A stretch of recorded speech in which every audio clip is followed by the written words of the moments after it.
Michael Curtis. Michael Curtis is a producer, bassist, and audio engineer. He's mixed live for Oprah, The Most Interesting Man in the World, and Martina McBride, composed custom soundtracks for multiple Fortune 500 companies and mastered records for major labels. He served in Liverpool as a guest jazz bass clinician and performed with artists from Norway to Northwest Arkansas. Michael Curtis, welcome to Live Sound Summit. Boom, I did it, Alice. Oh, you were waiting for me to screw up. I love it. All right. So I've taken enough of your time, Michael. Please feel free to take over whenever you're ready. I love it. Thank you so much for having me here, Nathan. This is my first Live Sound Summit. It's just cool to be in the virtual room with 37 other audio human beings who just want to grow and learn. So this is an amazing opportunity. So I'm going to jump right into talking about everyone's favorite two-letter word, EQ. So I'm going to share here. Got my sound on. Here we go. I love how everyone in Zoom, when they're running the software, they start narrating everything. I think that's just, at least that's what I start doing. Because nobody wants dead air. Yep. Yeah. We just got to fill it with helium, nitrogen, who knows? All right. Assuming everyone can see that. Wonderful. And then it's my understanding, Nathan, as questions kind of pop up, will you interrupt, or we're going to save all those to the end? I'm fine with even just whoever's just kind of jumping in and asking a clarifying question. That's okay with me. No, that's a good reminder. So if people have questions, please just unmute yourself and ask them, or raise your digital hand, or put them into the questions link that we'll put into the chat in just a second. And I'll let you field that as far as seeing the hand raising, because I think with my full screen, I won't be able to see it. So just Nathan, jump. You don't worry about it. Great. Okay, cool. Just making sure. All right. Here we go. The 9 EQ pivot points. Why in the world do we need 9 of these, and why is this worth your time this morning? But first, I want to ask you a question. Is Shaq tall? Yeah, he's huge. I mean, that's Simone Biles right there. So this tiny little gymnast, but like, he's a freaking giant, right? Well, actually, no, whales, or he's not giant. Whales are giant. So let's just get that out of the way. He's actually 7'1", to be exact. Also, what does the color blue look like? I mean, some people describe it as it's tranquil, it's serene, it's secure, or if you're a Windows person, all that reminds you of is the blue screen of death. So it's not a great feeling for those type of people. Or if you're a guitarist, how do you talk about your sound? What are you going for? What are the just weird words you pull out of your hat when trying to communicate with the sound human at front of house? You know, because the only thing you're after is the ultimate transparent overdrive. You know, you're just going to stack those and be real original with it. But, you know, is it creamy? Is it smooth? The point I'm trying to illustrate here is that we have a communication issue, that it's really hard to basically put into words what we're hearing. But, speakers putting out sound, what we're hearing, you know, we have, however we're hearing sound, as Nathan's reminded us a lot in his Seeing Sound workshop, we're dealing with something we can't see, we can't describe innately without measuring it. And so that's why measuring sound is so important to getting actual results, because it's so subjective. You don't know if the lady coming up to you in the middle of the concert saying it's too loud, it's like, well, she's sitting right in front of the front fill and has a hearing aid. There's just so many that's subjective. So I want to help break that down a little bit. So what does this 5-number sequence mean to you? Probably nothing. What this means to me is it is my elementary school. You loaded money onto an account at your school, and then you just punched in a little bit number and then just drew it from your account. So I can still go up to a number pad and just go 52461. I remember it, so, you know, from 4th grade. So I have meaning attached to this number because I used it while I was in elementary school. So I remember this. It's something that's just lodged in my psyche. And so I'm willing to bet this number means a lot more to you sound humans in the world. At least I would hope it would. So -18, or how about this number? You know, if you put 10 random people, let's say they got a jury call all in a room, just say average just swath of Americans, let's say, because we have jury duty in this country, they're not going to really recognize what this number does. But if they're an audio person, they're going to instantly recognize that 44.1 and -18 mean something. So what we need to give is our brain some footholds for other types of information that we're dealing with in the audio field. And so something that's just so esoteric and hard to grasp is like, how do we describe sound? I thought some of the most actionable moves we make are with their equalizers. But the thing is, there are 20,000 frequencies to pick from. And yeah, it's a logarithmic scale, and you can understand that and how things move, but 20,000 is still a whole lot. Our brains really don't like to think logarithmically. We just think, okay, we're in a giant bucket of 20,000, and how do we really reach in and pick out the right one? So we learned language way before frequencies. You know, again, I just in the earlier chat before we started, I was talking about my 9-month-old daughter is starting to say dad, dad, dad, dad. Just like before her first birthday, is starting to figure out, like, I'm attaching this word to this face, this human that takes care of me. So language, I think, is how anyone who's not a sound person is going to go up and describe to you what they're wanting in their monitor, how they want their guitar to sound, whatever. So how can we marry these two things of information, 20,000 deep frequencies, this bucket we have to pull from, to language and how we describe sound? So basically what we're doing is taking qualitative information about audio and translating that into quantitative information. So therefore, we're making adjectives and translating them into frequencies. And a lot of companies are even started doing this. And so if you're a studio rap, which I'm kind of I'm a centaur, if you will. I kind of, as you see here, I kind of live half my life in the studio, half in live. This is a Slate digital EQ. This high lift, basically it's a high shelf, but it just says choose present or choose silky. There's no frequency attached to it. Of course, it's an EQ that's lifting a frequency range, or down at the bottom, there's big and punchy. So they might be familiar words to you. And so even from a user interface standpoint, some companies are choosing to not just give you frequencies, but words, which is just an interesting approach. So at the end of the day, when we're staring at our consoles, even though if we're hearing something like, man, that kick drum is real clicky on the top end, it's just kind of, the transient has too much attack on it, and it's just way out front. We cannot tell those words, like to Siri, who doesn't hear us half the time anyway, to our audio consoles, and I go, oh, great, cool. Okay, that's going to be a at 5K, a 3 dB dip, and that'll just take away that presence a little bit. We have to translate our words and emotions and experiences into a way that our consoles, and so that means we have to translate them directly into frequencies and actionable data. But we have to do it quickly, right? And so we can't, again, choose for a bucket of 20,000. So that's why I've come up with 9 frequencies that have 2 adjectives assigned to them each. And at the end, I'll get you a link that will have all this in a nice PDF that walks through all of it. So stick around for that. So the nice thing is, earlier I said 52461 was my elementary school code. All I want you to remember from this talk are 3 numbers, 5, 1, and 2. I'm cheating a little bit because we're going to add some zeros. It's Austin, Texas. Oh, okay, great. There you go. Nice. Very cool. There you go. Shout out. And so for all of you folks out there who really buy the book, any frequency or number, I'm going to assume the suffix is hertz. So for those keeping score at home, you grammar Nazis. And so here are those 5 frequencies. So remember 512, moving from left to right, we're going to go with 50 hertz, 100 hertz, 200 hertz, 500 hertz, 1K, 2K, 5K, 10K, 20K. All right, so just 512, 3 sets of 3. So it's just like your phone number. That's why they grouped up mine is 972-322-3681. Our brain likes to group things here into those little chunks to make it make sense.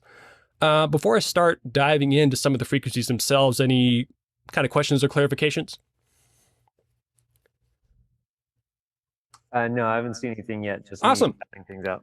Great. And so, so these 3 groups, I'm going to divide up into lows, mids, and highs, something we're all pretty familiar with. So here's lows, 50 hertz. So again, we're going to go through 9 frequencies, and then 2 adjectives each. 50 hertz is depth. to me. Okay, and so the track we're going to listen to in a second is actually from a record that I mastered very recently. It was one of my favorite projects to have worked on. It was a great mix engineer named Bradley Prakoby, and the artist is Andrew Holmes. But the kick drum on this is just freaking massive. So I apologize if you're listening on a phone. We're going to be in the basement at first, a little bit below, so you're not going to hear much below 200. But if you're able to pop some headphones in or hear on a speaker system, you'll be able to get that. And so 50 hertz is depth. And it's also weight. Those are the two words that come to my brain when I'm going here. So I'm going to now pop over to Reaper, and we're going to listen to that. We're going to choose a section of the song. I'm going to go here, and I've got this nifty little EQ called the Nova EQ by Tokyo Dawn Labs, and I'm going to drag this down a little bit. Sorry, Zoom's kind of getting in my way. And it's got a band solo feature. So I've got our EQ pivot points lined up right here. I can go here, and we're going to solo that part of it. So I'm going to play this part of the track. I'm playing maybe like 30 seconds of it so you can kind of get used to it and kind of hear what's going on. And then I'll start soloing, and we'll go through these adjectives and these frequencies and start kind of talking about what we're hearing or the things that come to my mind. Quick fix, modern elixir, softly it moves through your chest.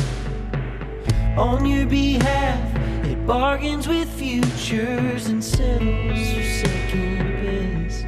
It hurts to be honest and grow,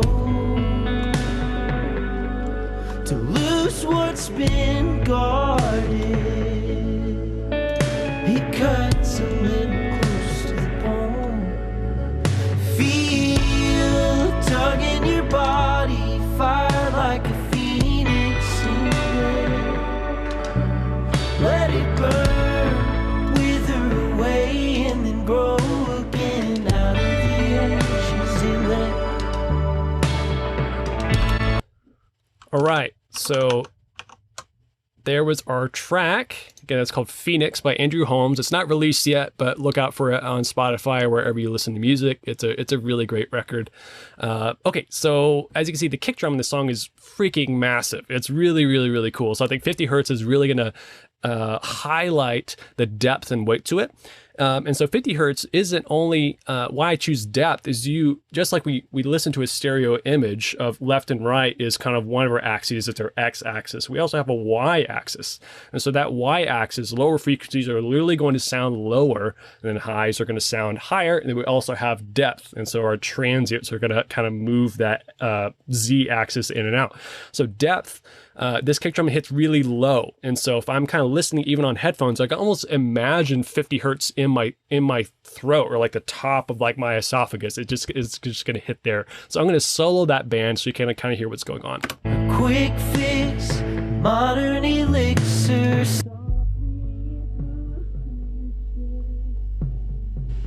On your behalf, it bargains with futures and So yeah, that kick is just hitting really, really hard in that 50 hertz range. And so I've got a second track here, which is like I like to think of in opposites of, so the opposite of transit would be sustained. This is the album Ender, and it's a tune that's just gorgeous and has like a really soft flowing sound to it. So let's highlight 50 hertz there. hours of June, roots deep in the ground.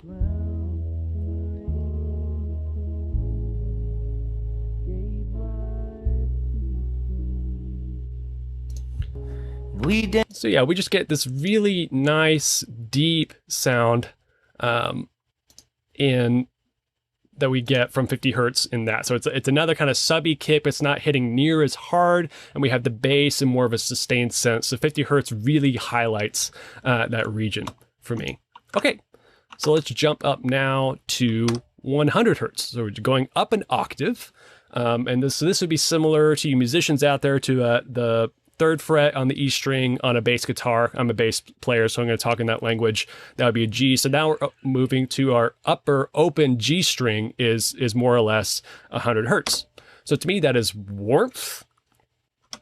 That is punch. So if I want things to hit hard like Kimbo Slice, I would go to 100 hertz. And so this kick drum definitely hits hard on this track. But this one, another reason why I chose it is the snare also really hits hard, and it's just above 100 hertz. I think it's closer to maybe 140, 150. We can look at the analyzer here and see exactly where it's at.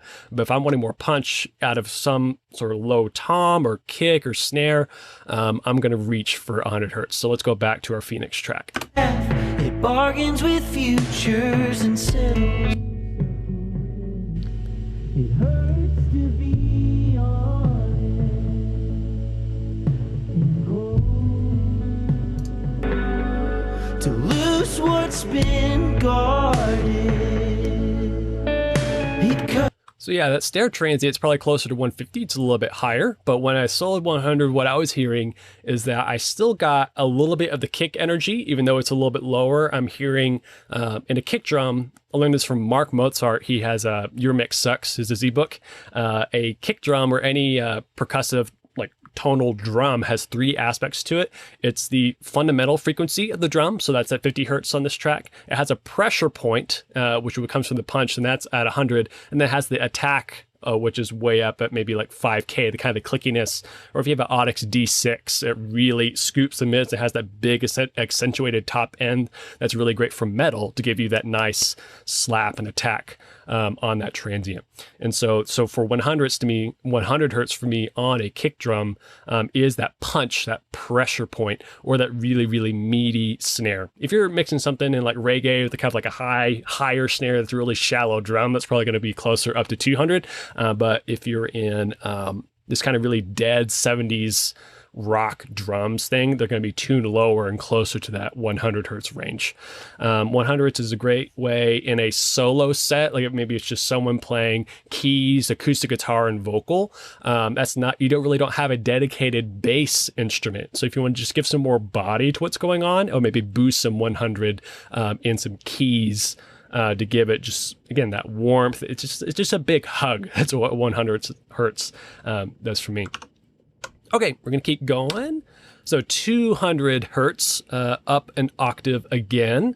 Again, I like to keep things pretty simple. Just moving up octaves, only 3 numbers to remember, 3 ranges. Thickness. All right, so this looks like a pretty good burger. Maybe that looks like a Five Guys patty to me. I'm not sure where I got it's an Unsplash picture. So thickness and mud.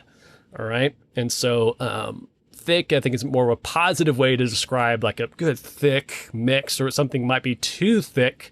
And muddy is a very common term we've all heard, and that for me lives in the 200 hertz range. Oh, didn't mean to do that.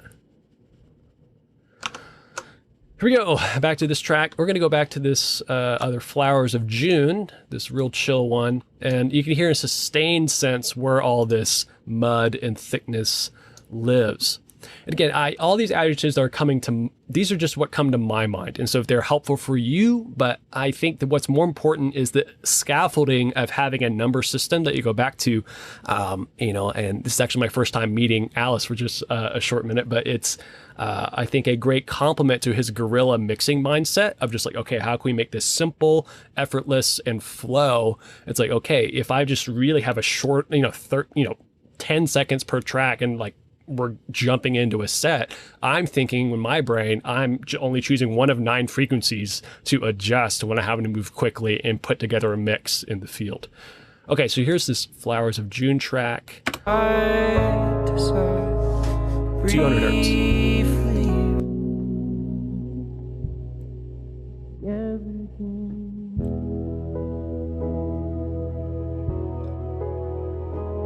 We go back to where the vocal sits. You're really going to hear his throat.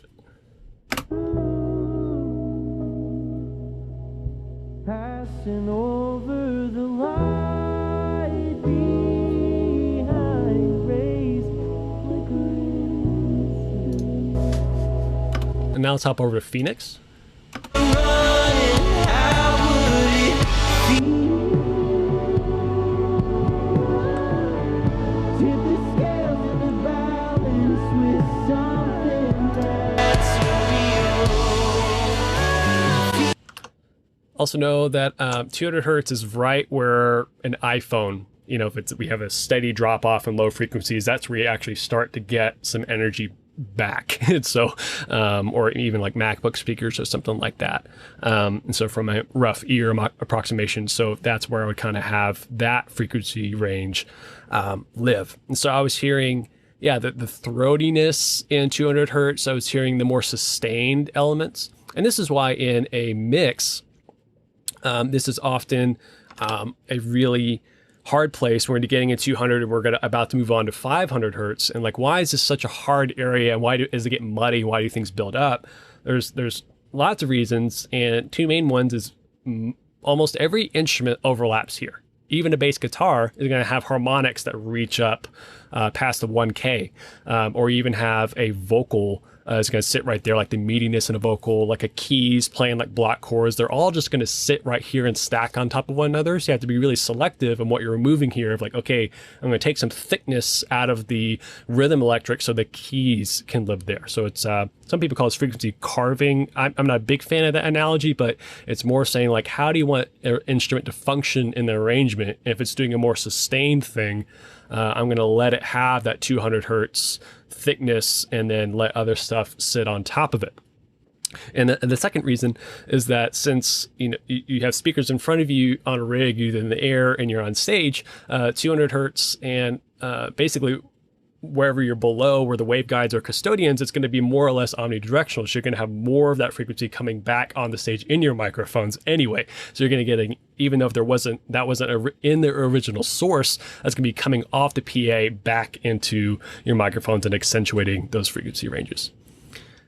Okay, let's move up to mids. 500 hertz. Boxy, pretty common term.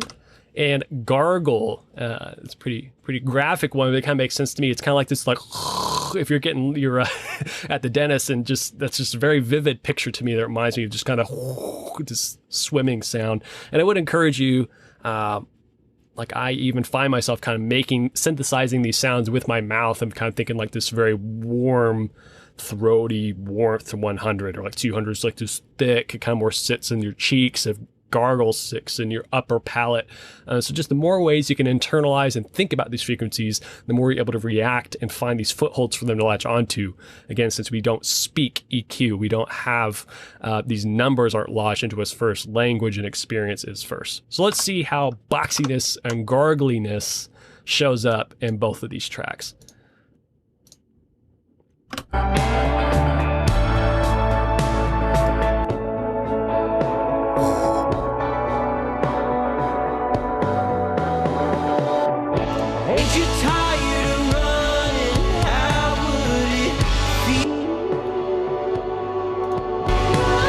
So it really picks up on the sustained pad stuff that's up high. It's just going the ooh, ooh. So real high. I think the song's in A. So that's like a 440, I guess. And so that harmonic, by soloing, not only this range from a tonality perspective, we're also isolating a certain set of notes that we're going the whole time. So they're just kind of a part of the mix, but by highlighting this little part of it, we're able to pick out those particular sustained frequencies. And so that boxy sound is more of a transient nature for me. When something sounds boxy, it's just like a bad sounding cajon to me. It has like way too much 500, just like, you're sitting on the box and hitting the front, just like this, like too much cardboardy kind of sound is what's coming to mind here. Let's go to our sustained track.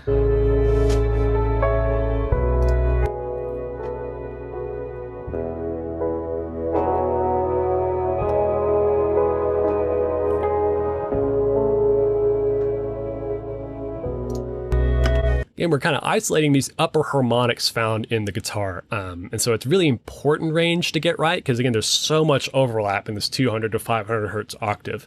And there may or may not be some fundamentals happening in a voice if they're getting up in their upper register. But I think that is in any mix I'm putting together on a live show, it is that 200 to 500 up to 1K is the hardest to really get settled in. Okay. Boxing gargle 1K. Nasal. Squidward had to make an appearance, apparently, but if you've ever watched SpongeBob, if you haven't, I'm looking like an idiot right now, but when Squidward laughs, he has if 500 more boxy sound was like a oh. The nasal's more of a even farther in your upper palate. And as you can see, these frequencies are moving kind of up throughout my body. And so the 50 hertz is hitting me in the chest, 100 hertz is punching me in the throat, 200 is kind of this thick sound that's sitting in my jaw, and then 500 is like in the middle of my palate, nasal's moving up to my nose. So I understand that's a little bit woo-woo, but just stay with me. So 1K is nasal, and knock. This I learned from a friend of mine who used to teach with at MediaTek, and he said if I just want something to kind of knock or kind of start to be forward in a mix, 1K is where you reach. And so let's take a listen to that. Wither away and then grow again out of the ashes it left.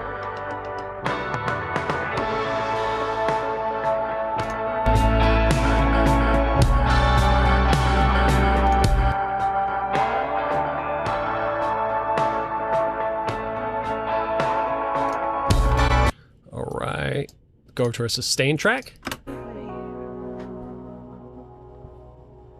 Together again. Rain that came down gave life to its bloom. Yeah, you can hear his voice, give it a lie, do. I'm not a vocalist, apologize, but it's when he really pushed on that word, that 1K nasaliness kind of came out. I mean, he does have a nasal sounding voice, but he's just kind of leaning on that cutting. It's between this 1 and 2K octave. If I really don't want a vocal brighter, but I want it forward, I start reaching and boosting here to make it more apparent. Because this is also, if you're familiar with the Fletcher-Munson curve, this is where the slope starts to come down on the curve to know that we are more sensitive here. And so 1K, I think, is the last place where you can boost, where it naturally sounds more pleasant and doesn't reach up into what we're going to find is kind of the bitier upper mids, which start to make us squint. So that is our 1K. Whoop.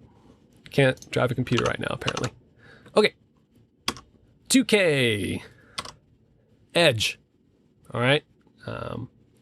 Even my son the other day, I was getting ready for bath time, and he slipped and like hit his poor little foot on the edge of like our baseboard, that has like a sharp edge on it, or just like things sitting there, and just like that hurts. Edges can cut through things, right? And then it also brings clarity to what's going on. Often on my vocal group, if it's a microphone capsule or just a darker sounding vocalist, I'll put a high shelf on 2K and start to bring up, and it feels like it brings them forward. It gives more clarity to the dictation in their voice. This is also why on telephone systems, I guess it's probably a little bit closer to 3K, but on the telephone, you basically got 300 to 3K, even though that was a bandwidth issue in the past. We don't have that anymore, but people got used to it, and it's cheaper, and you can fit more data through about 300 to 3K, or I guess it's an 8K sample rate. Maybe it's 4K. I'm sorry I misquoted that, but all I have to say, you have a limited bandwidth, and the reason why it has to go up to at least 2 or 4K is because that's where the clarity is in the human voice. And then I'm using a condenser microphone right now, so it has this nice fast capsule that can move and capture the clarity and dictation. But the flip side of that is it can get a little bit out front and pinched sounding. If I had to put another word on 2K, that would be it, or maybe even 3.5K. But let's listen to that in these mixes, particularly his vocal. When I was mastering this, I mean, these were phenomenal mixes, but there were just occasional points in his voice when he got in his upper register. With you probably all struggle with this with a lot of vocalists, is that the vocals, when you're pushing harder, those kind of the scratchiness, not even the harmonics in the voice, but just the actual, just like when you're bowing a violin, you both hear the note and the sound of the bow on the string that's coming out in the voice. So 2K can bring that out there. Let me double check and make sure that is indeed 2K. It is. All right, here we go.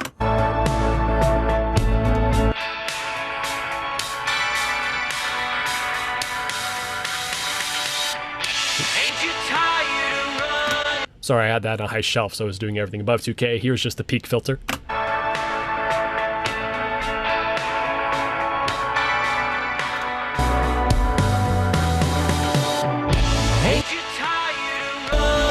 Okay, we have now been listening to each frequency in isolation and then kind of jumping forward. Now that we have 6 in front of us, I'm just going to be hopping around to the heart of each range and kind of comparing the two, because I think really getting to kind of see some frequencies against each other will help give us some more ways to think about them. So, okay, so I'm going to start at 100, then jump to 2. So even just an octave up, we'll just kind of hear this tonal change of warmth to thickness. Like a phoenix.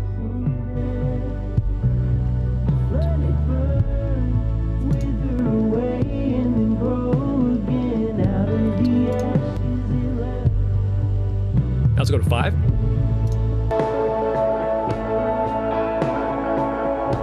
Back to 1K.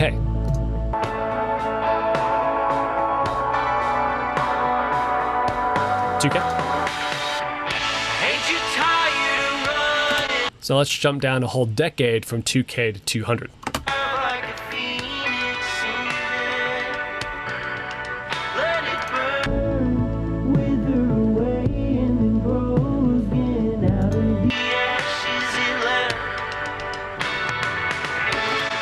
So 200 and 2K in my mind have a very special yin and yang relationship, because if I have a more thick mix, it kind of tips the scales towards it sounding down towards our 100 hertz kind of warmth and thick. It's like this embodiment of lows, but 2K starts to bring clarity.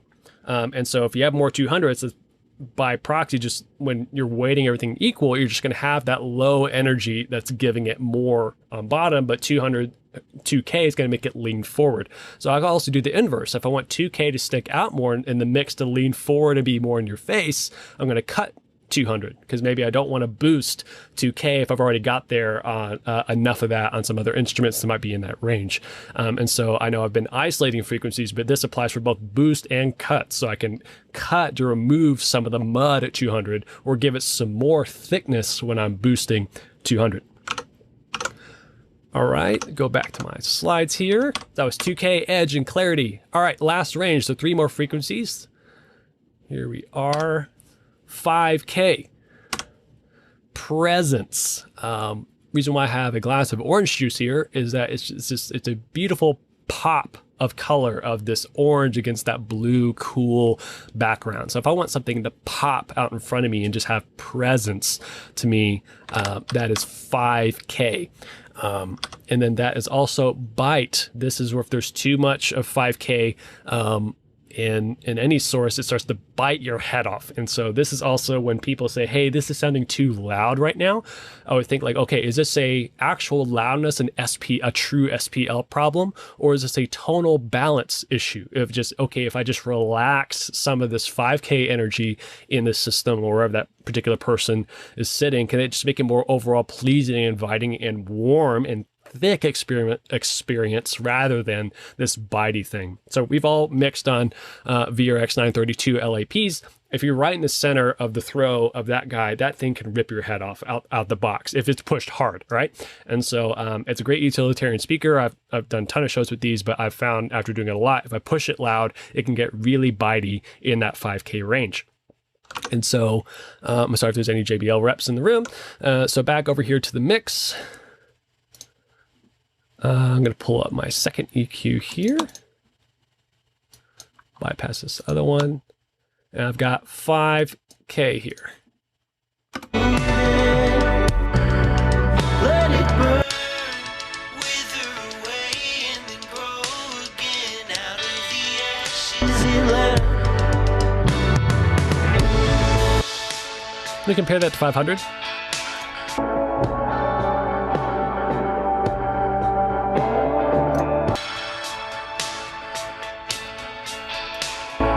So I feel myself when I'm switching from 5K down a decade to 500, I start to relax. Because 5K, again, it's just such this high energy, this presence, this forwardness to the sound. In isolation, I start to squint as well. I feel like if I have to ask myself, is my mix too bright right now in a live setting? If I'm going somewhere and it's nice and loud and full, but I still feel like I'm having to squint on a particular instrument that's, you know, at the top of a snare that's too bitey and pingy. If there's like someone kicked on an overdrive pedal and it's just this zingy mess, then that's 5K to me. But then if I can highlight another, I can bring that down with EQ. This is also the center of what would be like a SM58 lift in the top end. If you go to audiotestkitchen.com, you can look at all these microphone frequency curves. And so a 58 is going to start to slope off in the low end. About 160 gets to about flat, and it's going to rise from like 2K, peak at 5K, and then start to come back down. And so getting familiar with your microphone's frequency response curves, you can kind of know out the box like where that energy is going to sit. So 5K can get bitey on some vocalists. All right, moving on up. 10K. Sizzle. I just kind of unprompted, I found myself just doing this, the Matthew McConaughey thing of just like sizzle. It's just this noise that just kind of just above. There's no fundamentals here. It's just all harmonics and just noise that's happening with sizzle and snap. All right. And that is, if I want to make something more snappier, make it lively. And this is usually in a transient sense. So you can hear on, I think this is Jamie Anderson's favorite system tuning song, but it's a Diana Krall song, Temptation. But the brushes on the snare have a lot of snap to them. And then just a lot of sizzle from like a nice smooth upper hi-hat. Also, the PDF I'm going to let you have at the end of this, it has reference tracks that you can highlight in each of these. The reason, just in case this airs somewhere else, I just chose a tune that's not released yet and I have permission to release. Otherwise, I'd be showing you all these different tracks that are in the PDF. So just want to make that clear. Okay, so let's listen to some 10K. Make sure I got that selected. There we go. Let it burn.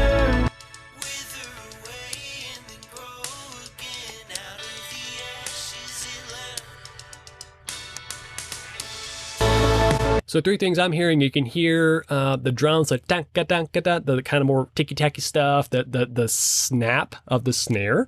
I can hear the clickiness in the kick, even way up there at 10K. And I think a novice mistake with a lot of, or a mistake a lot of novices make when thinking about low-end instruments like bass guitar or kick is like, oh, it's a low-end thing, so I don't need all that top end. But no, that top end is where that clarity, that presence, that snap is going to come. So even at 10K, way up, again, we're 2 decades above our 100 hertz punch in the kick, and we still got a fundamental way down at 50, we're going to have energy. So again, this overlap of these different things are going to punch and go away or sustain.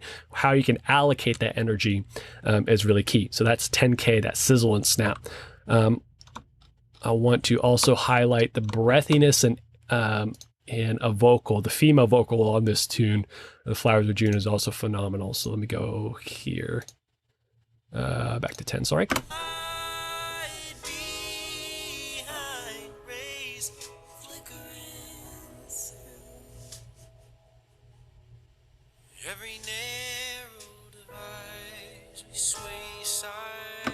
So you can hear also some of the S's popping out here. And so it is that 5 to 10K octave as we're going to hear those pop. Again, it was that sizzliness on top of vocal. I know I mentioned a Slate Digital product earlier. If you crank up Slate Digital's free plugin Revival, that top end is really going to give you a lot of sizzle and snap. All right, our last frequency. Here we go. 20K.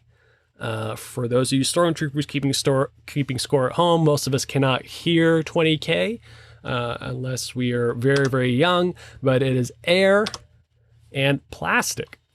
And so that is just the upper end. Again, very few of us can hear 20K very well, but it's just in between the 10 and 20K octave is where we start to hear things creep up there, and really just have this airy quality. And plastic is the negative term I have for too much 20K. We've all heard those cheap Taylor guitars. I'm not saying Taylor is cheap, but the not so great quality Taylors are in more of the budget market. The attack with the pick. It has like this overwhelming amount of 10 to 20K energy that just really sounds like a plastic to me. It just sounds cheap. So let's highlight some of that in this track. Yep. And sorry, here we go. Let me go back to our Phoenix track. Apologize.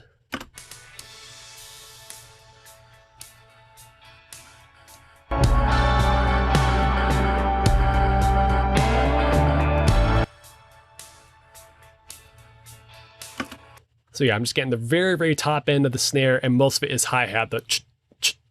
I think a great track to highlight 20K at is Get Lucky by Daft Punk. That's the crispiest, but also smoothest hi-hat at the same time. It's just a phenomenal mix to begin with. Let me go back to where there's a little bit of vocal.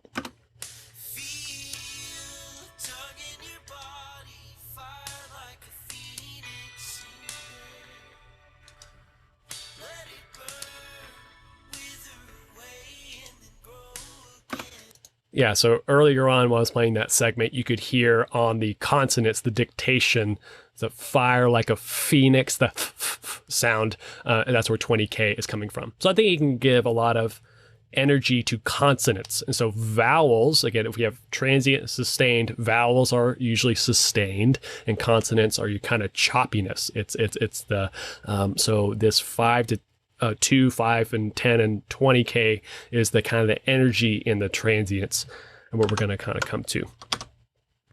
Okay, so I'm going to land this plane and then open up for any questions, or we can just kind of dive into more specific frequencies. Again, I'm happy to talk through whatever.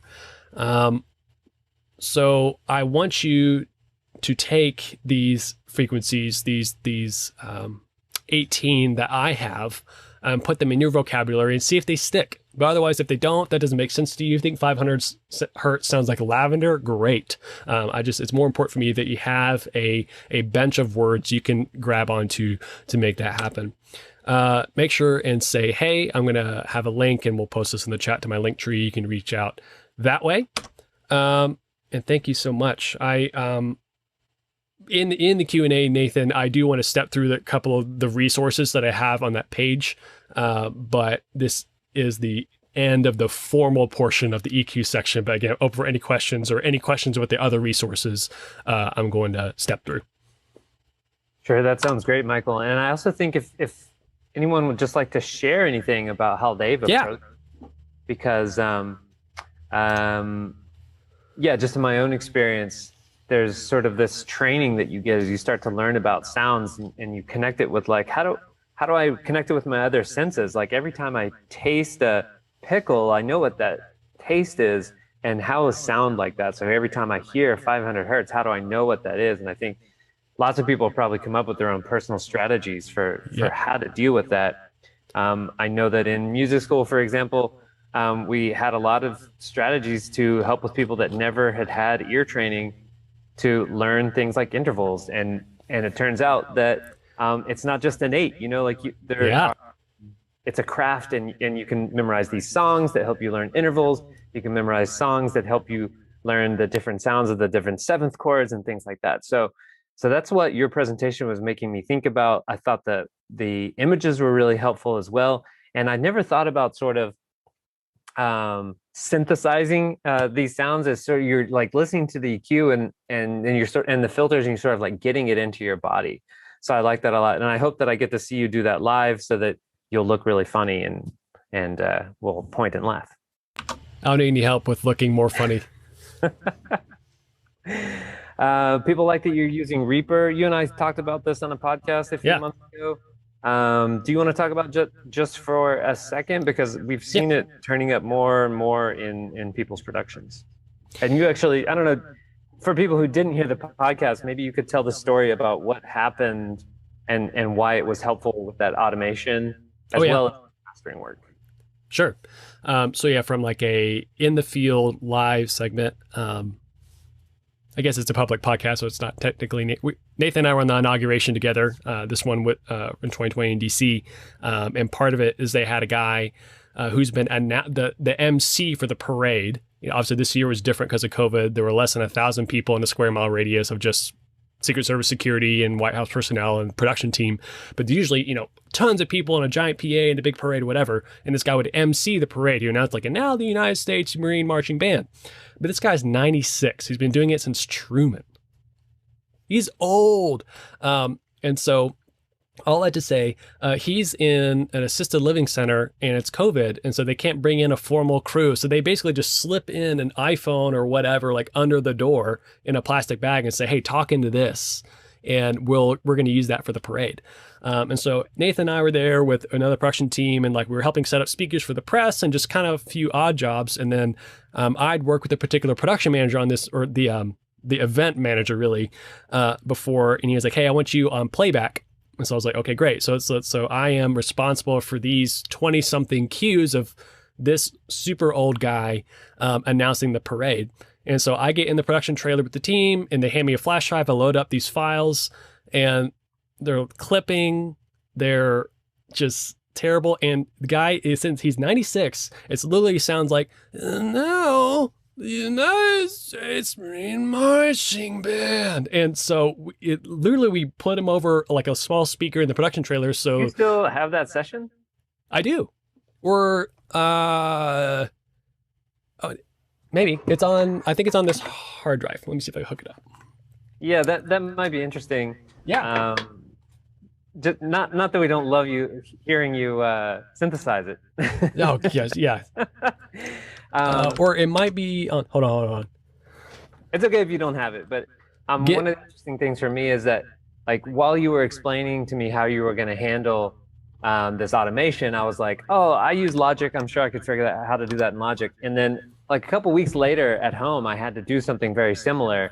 And It was actually a lot more complicated. And I was like, okay, I see why you like Reaper for this. Yes. Let me pull up actually and while you're finding that and you're kind of diving into a little bit of this other subject of tools, yes, we still want questions and shares about these 9 points of EQ that Michael's been talking about. So don't let me derail the conversation too much with our own stories. If you'd like to jump in with questions or comments about that, please do. Okay, I'm actually just going to do it from scratch because I think I can't find the other session, so I'll just do it really quickly there. So let me share the screen again. Hide this. So here's the session I've been working in. Let me just make a new track. Delete this one. So this is a completely blank Reaper session. So I'm going to go here to the, I just have in Dropbox a backup of that mastering project I did. So here are the original files. Here they are. They sent me a revision of that one. So here's 10 tracks, or 11, I think. So I'm going to put them all on separate tracks. So boom. Here they are. Okay, so I got all these 10. And I can select this. I'm going to go Shift question mark, and then this is a custom Reaper script called master item placement. And basically what it's going to do, an item is the same as a region in Pro Tools. I think they call it the same way in Logic, but it's basically a selection of audio file it's referenced, kind of like XML in video. So what this is going to do is it's going to take the name of the track, it's going to make a little bracket above it and name it almost like a marker, but a marker that contains audio, the name of the file, and then it's going to select the next one. And I just click this 11 times and I'm going to have the entire project end to end on separate tracks. So I just dragged in all the separate files of the voiceovers into my session and hit run, run, run, run, run, run, run, run, run, run. And if I was really nerdy, you could automate that if I wanted. But here, I can zoom in now. And I have a region that's named the file name. So I just took the original file name. The asset manager for that recording was great and already had the name intuitively and was lining up with the show flow. So I didn't have to change the names. But then all of them, I just clicked and dragged on the unit on this itself and adjusted gain to get the levels matching. Then all I did was go to the master bus and then put in, I ended up using Soothe 2 to take out some weird resonances. I used RXD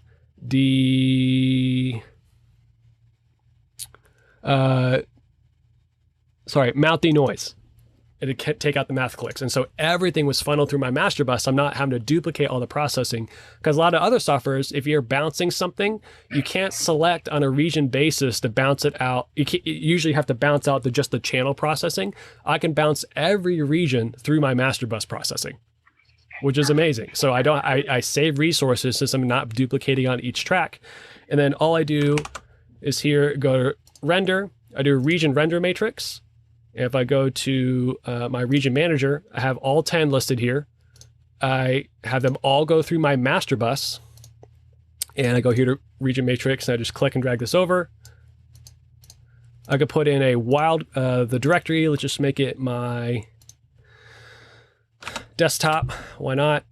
And then the file name, I can use a wildcard. You just put in a $sign, and it's this wildcard region. So it's going to automatically pull the region name. In this first round, I do underscore v1, apply, render 11 files, and voila, I have all 11 files bounced through my master bus processing, named as the region with the versioning convention of my choice in whatever file format I want. Magic. So now Lou wants you to do a presentation on Reaper, so that's what we're Okay, cool. So I have not seen any other, thank you for sharing that with us. I have not seen any questions come in. So this is kind of my wrapping it up tone of voice. So I guess, Michael, is there any other final thoughts you want to leave us with about 512? Yeah, I would think, let me share my screen one more time.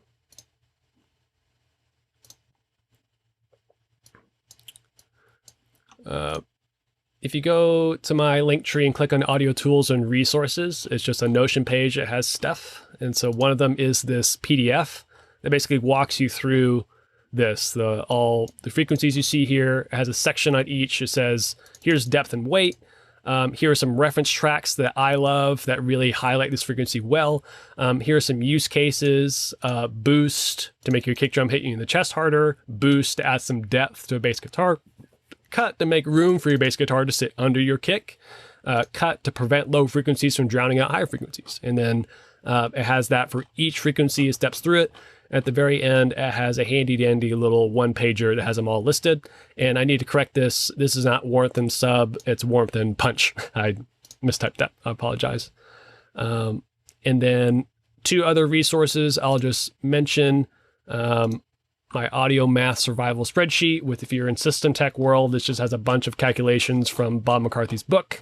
I'm actually adding another one today, but that is there.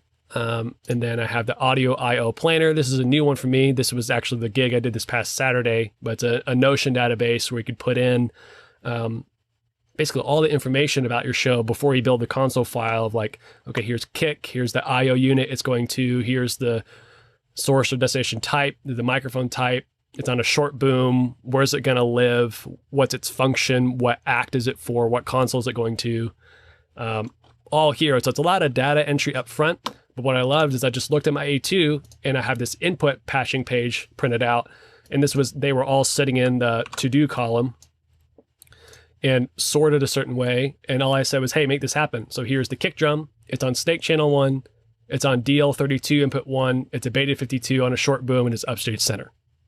And when you're done with it, move to completed so I can see where you're at. This is a great follow-up to, Pooch showed us yesterday the kind of some of the paperwork for a one-off show that he did, and he was talking about like all of the information that you need and how detailed this needs to be. So yep. This would be one tool, I guess, one way to get there. Yeah. For people who've never used Notion, I know I feel like you've gotten into it recently. So yeah, talk about that for a second. So Notion, think of it as Evernote, Trello, Google Docs, and Google Sheets all put together. And a wiki page. So it can function as simply as like, this was the show I was on, and I just have a project page that's just the show. So it was Crystal Bridges North Forest on June 12th. And I had the client assets. This is a template that I have. So the production company I was working with uses Basecamp, so I just have a link to the Basecamp project. For engineering the show, I had a drive folder with the Focus Ease 3 file because we had a RCF HDL6 rig, and a Dropbox folder with other assets. And this links over to the Audio I/O planner for this specific show. And so this is functioning like a web page that contains a database. And so this database, these are just different views for the exact same information. And so if I went over here to the input patching page and actually did not want it to be like a Kanban board like Trello is, I can say, actually, I want you just to be in a list view. And this just lists everything. And I could click on it and it would tell me all these properties that I put into the data entry page. Or actually want to see this as a gallery. So it's a bunch of little cards. And then I could determine, okay, what information on these properties is going to show up. I want to only see these as little cards. And then what, let's say what microphone is on each. So this is just the kick drum with the Beta 52.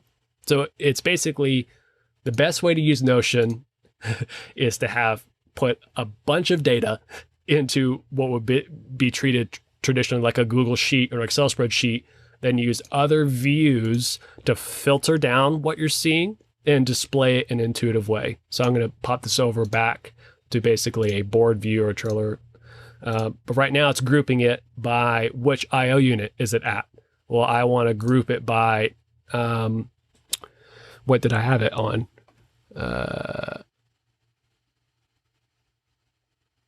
I'm sorry, the Zoom thing is covering up what's going on.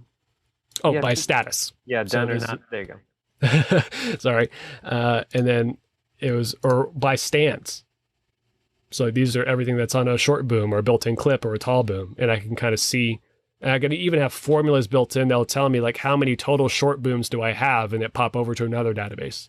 And so this is a new one for me. So I'm really just kind of playing around with it, but I still think a Google Sheet is the best solution for this, for all the formulas that are in for this other spreadsheet. But if you're just wanting to have a lot of data entry and display it in a lot of different, really intuitive ways and have really easy templates to make, Notion's the jam.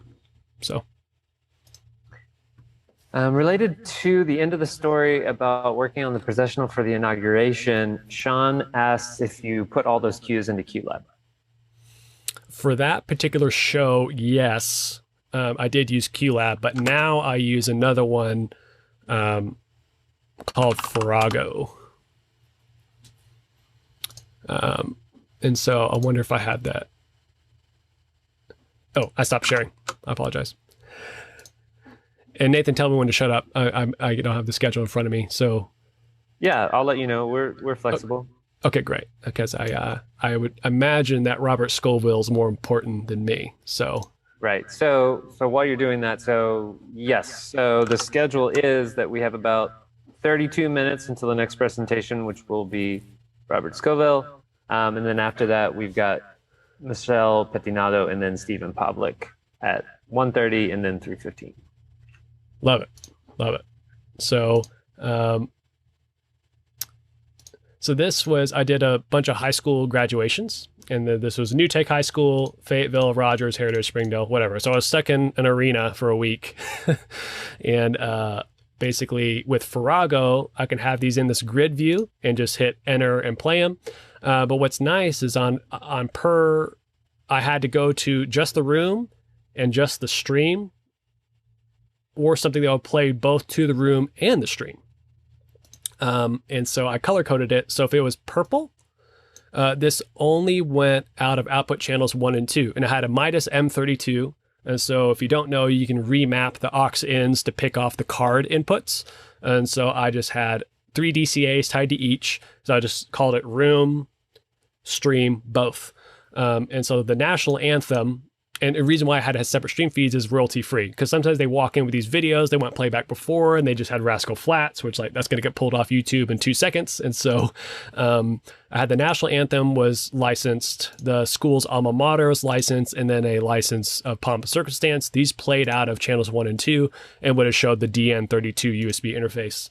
And then they also because of COVID, they had everyone exit the arena once their name was called. So the arena slowly dwindled with people until like the last 10 people or 10 students walking across the stage, there was like basically like no one in the arena. So they had me have a clap track. So that was green. And then, so basically when their name was called, I would roll in really lightly this clap track so they didn't feel like they were just in this empty vacuum. But that was only going to the room, not the stream. Because it would just feel awkward on the stream to have this like canned laugh, track going. Then thirdly, Pomp and Circumstance, I had routed a separate copy of it to play during a different video that had a track that they didn't license. And so they still wanted to see the video on the stream. It didn't have any dialogue, but I was able just to play Pomp and Circumstance to the stream, just a video world, while I had the audio for the video playing in the room. So it's just really easy to color code, lay stuff out, and then pick the channels it's going to play back out on. It was really easy to copy and paste between stuff. And this all may be capabilities in QLab. I'm just not a QLab expert, but for the show at the inauguration, there's literally hit spacebar, play that one. Wait on comm for the producer to call for the next one. Hit spacebar, play the other one. So, but I like Farrago a lot.